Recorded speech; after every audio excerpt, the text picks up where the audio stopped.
நான் கனவா மீன் செய்ய போகிறேன். 2 கிலோ கனவா. இது 2 கிலோவுக்கு மேலவே இருக்கும். கனவா மீன் சுத்தம் செஞ்சு வச்சுருக்கிறது. அதுக்கு தேவையான தொக்குக்கு தேவையான வெங்காயம், தக்காளி, பச்சை மிளகா, பூண்டு, பெருஞ்சீரகத்தூள்.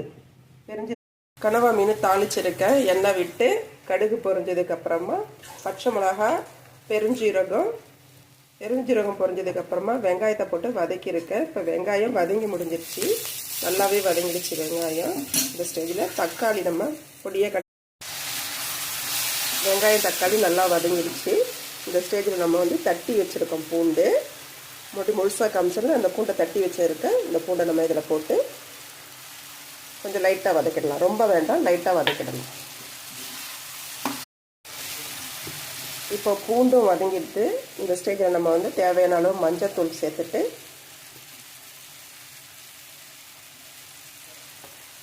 குழம்புத்தூள் சேர்க்க போகிறேன்.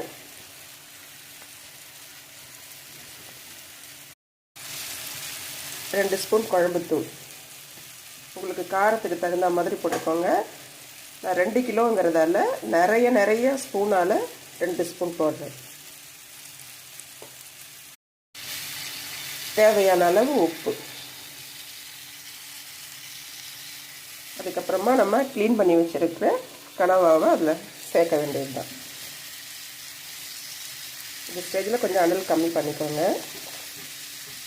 கனவா போட்டு ஒரு கிண்டி எல்லாத்துலேயும் மசாலா படுற மாதிரி, உப்பு காரெல்லாம் இது பண்ணுற மாதிரி ஒரு கிண்டி விட்டுட்டு அதுலேருந்தே தண்ணி நிறைய வரும். நீங்கள் தண்ணி வைக்கணுன்னா உங்களுக்கு தேவையான அளவு தண்ணி மட்டும் வச்சுக்கோங்க.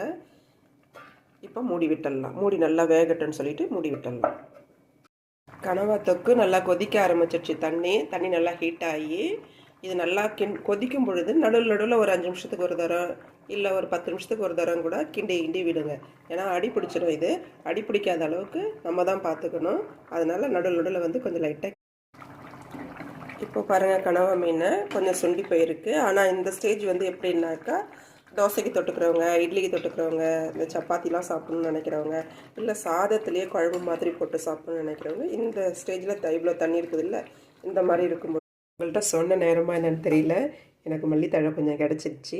உங்களுக்கு நான் அதை போட்டே காமிச்சிட்றேன். ரொம்ப தூரத்தில் போயிட்டு ஒரு 3 கிலோமீட்டர் அவுட்டர்லேருந்து வாங்கிட்டு வந்திருக்குறாங்க.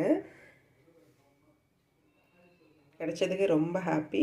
நீங்கள் இதே மாதிரி மல்லித்தழை கனவா தொக்கு ரெடி ஆகிடுது. ஃபைனலாக மல்லித்தழையை தூவி விட்டு நம்ம சர்வ் பண்ண வேண்டியது தான். இந்த திக்னஸ் போதும் சாதத்துக்கு. ஓகே, என் வீடியோ பார்த்த எல்லாருக்கும் ரொம்ப தேங்க்ஸ்.